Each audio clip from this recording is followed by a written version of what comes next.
I was very specifically told that I must talk about Pernia's pop-up shop. So here I go. Let's start browsing. The theme of my journey is knowing when to check out, and I want to take you through my journey of building my first business, because it's certainly not going to be my last. When I began Pernia's pop-up shop, I had a lot of barriers. As you may know, it was the first in its of its kind in that industry. There was no shop online to buy luxury fashion. This is from the launch party. We had Flipkart and Myntra just about starting out, and they were selling either fast fashion or electronics and books, and they weren't really selling luxury at that point. So when I returned from college, I had a few things that I did in fashion and in film, and I decided that I want to start my own business, but I want to do something which has not been done before. I want to enter a gap in the market. And being in the US, now some of you will go to college in the US, everything is bought online. So if you want to buy a dress for prom, you want to buy a bathing suit for spring break, you just buy it online. And designer fashion online is really the norm in the US. And when I started Pernia's pop-up shop 8 years ago, it was really not a norm in India. So just off the bat, starting this business, there was a huge storm to weather because I had to figure out how am I going to do something that has never been done before. The first struggle was just to explain the concept. So I had to speak to vendors, my courier companies, I had to speak to designers to be a part of this platform. And I said I'll start small with 10 designers. So I remember meeting Rohit Bal, who is actually one of the nicest men in the fashion industry. He's so kind, and I think obviously his talent has taken him so far, but it's also his personality. I met him and he was like, yeah, I don't know, just come for a glass of wine and we'll figure. So I said, okay. I met him after work around 7 o'clock. I still remember at the Lodi Hotel. And I was trying to explain what I was doing. And I was like, you know how you buy books on Flipkart? And I literally had to explain the concept to people and designers. So I said to him that, the same way we can sell your clothes. And then people outside of Delhi, because he's based in Delhi, can buy your clothes. People from America can order your clothes. And what I find so amazing is that him and a few other designers were willing to take a chance on me and to be like, okay, we don't really fully get what you're saying, but we will support you and let's see where this goes. So that was the first barrier I had to cross. It started small, but even do anything, So I had this age barrier where people didn't really take me seriously. And the only way to get over that, and I've learned and break that, is to just prove yourself with your work. You cannot ask someone to take you seriously, you just have to make them once they realize that you're doing something serious. So that was a barrier I had to cross.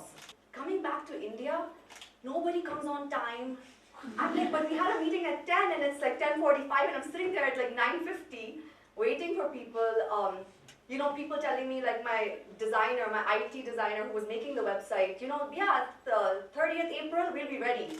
And 30th, I mean, month has passed and I'm like, where is the website? So they have no sense of timing, they have no sense of responsibility in terms of commitments that they make, and this was a culture that I had to get used to, and I would get so stressed and I would come home and tell my mom that I was like, I don't understand, should I just start showing up late everywhere because nobody comes on time? So she was like, never do that. She's like, if you are right, you are correct, and eventually once you are taken seriously and you prove yourself, people will start showing up at your time. And that's what happened eventually. But that was definitely a barrier I had to cross because I couldn't relate to the culture. So I was like, why not? Let me try it. People told me that, why are you giving it such a long name, Pernia's pop-up shop? By the time they type it, it'll just, they'll forget what it is and they'll get bored and, they were like, don't do this. I was like, no, it's catchy. And I was like, the whole idea is that the concept of a pop-up is that you have, it's just temporary. And the whole idea was that we were going to have collections, new collections every other day, starting every week, So these collections are available for a short amount of time. And it's like they pop up and then you shop them for a bit, then they're gone, then we have something new. One way was to have blinkers. I was like, I'm just going to focus on what I do. The one thing I realized that I'm good at is just focusing on what I need to do. I have people telling me things and I just kind of blank them out. What else I did was hire the right help, because clearly I was young. I was starting a new business. I don't know everything about anything. In fact, I hardly knew anything. So I said, let me just hire consultants. I hired a very senior consultant who's actually a PR man in Delhi. And I hired him because he was very well known in the fashion industry. He could open a lot of doors for me. He gave me very good advice, and he was really witty. I found him really witty. So I was like, he'd be a good match for me. So I tried to hire the right people who could help me with this. The other thing was, I realized, you know what, I have the right help, I have the right developer, I have the right graphic designer whose style I loved, and I found the right team, and then I was like, after all this, I'm going to just go with my gut. Because I felt like I have common sense, and I'm fairly intelligent, so I was like, I should just rely on my own intelligence and go with what I think is right, especially because nobody has done it before, so it's not like I have anything to follow. So there we go, I started. And kicking off was just the beginning. And I thought that, oh my God, I've started, we've launched. And then I realized that, you know what? It just gets harder. Like launching a business or starting off, you think that you've done something really great. No, it is just the beginning, and it is just going to get harder. So here we go to part 2. And then I realized there are things that I do not know and do not come naturally at all, like accounts. Accounting is so boring. Customer support, because if you have a business where you're selling things, you're going to have feedback. Billing, all these things, I realized that, oh my God, how am I going to do the things that I don't enjoy? And then I realized that what really helped me and why I was there every day working almost 24 hours a day was that I loved the parts I loved so much that I didn't mind the boring parts. I was like, I love what I'm doing, so if it comes with the accounts and the this and the that, it's okay, because there's so much that I love that I don't mind the boring parts. And then I also realized that it is so important to do something you enjoy, to do something you love. It's really important to really love what you do, because that is the only way to get through all the boring bits, and every business has boring bits, you can't fight that. And anyway, so how did I get through it? How did I get through all the boring parts, and how did I even understand how to run a business? Was I told myself I'm going to be involved in everything. So every single email that went out to any customer, every email that came from a customer, to all the vendors, back and forth, internal office emails, I was marked in every single email. I said, I just want to know, even if it is not regarding me or it doesn't need to come to me, just mark me in everything. I just want to know what every customer is saying. I want to know what every vendor is saying. I want to know internally, what are you guys talking to each other about? Because I'm also learning. I don't know what is going on. So I need to just learn by being involved, and just kind of keeping myself in the loop at all times. So that is the way I think I learned on the job, just by doing that. By kind of being like, I don't want to miss a thing, and I want end-to-end visibility. Once I got kind of comfortable with how this business is running, after a couple of months of just kind of like, I don't even know how you just going and just making things up as you go along and just fighting all these small little fires. Once I got comfortable with how this business runs, so I hired somebody, a business head / CEO kind of a person, and we were then able to run the business, I think, to its optimum level, because he was doing what he was really good at, and I was doing what I was really good at, and we were just speaking to each other and complementing each other. And by then I knew kind of how the business runs, so I was not in the dark about anything. I really, at that time, I guess it's a good thing. I don't take praise too seriously. I take criticism seriously, but I don't take praise, and I have to work on not taking criticism too seriously as well, because it affects me too much. But that was a time where I think we just flourished. We got a lot of recognition in press. Everybody was talking about us. Word of mouth was really good. From day one, we sold internationally. We became quite popular with NRIs. I felt like my ideas were just flowing, That was a time where I introduced new concepts in the market which were not there before, and which makes me feel good now because now other websites that are coming up use what I made and I created and invented almost as a benchmark when they are opening their luxury e-commerce websites. I started a digital magazine. At that time, there weren't really that many online digital magazines. You had print magazines, and I wanted a digital magazine to complement the merchandise I was selling. But the idea was also that the store and this e-commerce platform should not only be about shopping, it should be a whole culture. What is happening in India? From fashion weeks, we would report what's going on, what's in, what's out, what celebrities are wearing.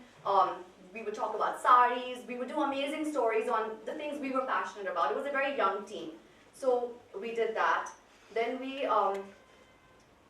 became a destination almost for stylists. I remember like all these celebrity stylists would be like, we just go on your website and see what's available and what's on, and then we dress celebrities. So we became a destination for stylists to check out what to use. We became popular with NRIs and brides. And then I started this concept called Straight Off the Runway. So whenever it is made in X months, in 2 months or 3 months, whenever it's ready, then you can get the delivery. At that point, nobody was doing Straight Off the Runway. I think internationally also, there was maybe one website doing it, but really no one. And now it's quite a popular concept. So we started that. I started a concept called Celebrity Closet, which again, nobody was doing at that point. It was a way to see what your favorite celebrities are wearing and then buy it on the website. And that was something, I don't know if I fully enjoyed. I don't know if that's the right word because I was so busy doing it that I didn't really think about it. But now in retrospect, it was a good time because the ideas were coming and we were getting recognized. Now, every time, I mean, it's just the law of life. Every time there's a high, there's a low. Every time something goes up, it comes down. And in all phases of life and in business, that happens as well.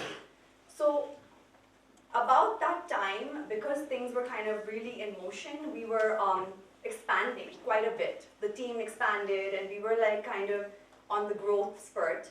And at that time, demonetization happened. I was kind of frozen because I was like, now what do I do? Because this is not something that I can control. So we tried measures internally to see what we could do. But it was definitely, I mean, a storm was brewing, definitely. When we saw the signs that this is going to be a long process, this is not going to change. I mean, even if you talk to many designers today, they would say that it's not like how it used to be.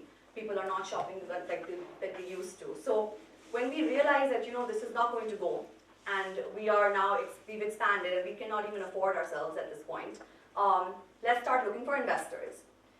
And I must have met, I mean, this is not even an exaggeration, around 25 or 30 companies and investors or people. I had this pitch memorized by the end of it, and I'm really bad at memorizing, as you can see. I had the whole presentation, and the first 5, I gave it with the full gusto, and I was like, we're this, and we're that, and we're going here, we're going there. And by the 15th, 20th, I was losing steam, because how much can you say the same thing again and again and again? And I gave so many pitches to so many different investors that I was even losing count of who I met and where,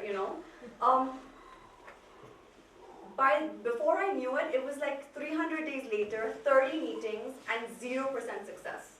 And it was so disheartening because there was a point in the first 2 years of starting Pernias pop-up shop that I had investors chasing us, calling us, and, are you interested? Can we invest? Can we meet you? And we were like, no, we don't really need it right now. We're good. And I was like, I'll do it when the time is right. And then I was at a point where it felt like nobody wanted us. And obviously, rejection and feeling unwanted is not a good feeling.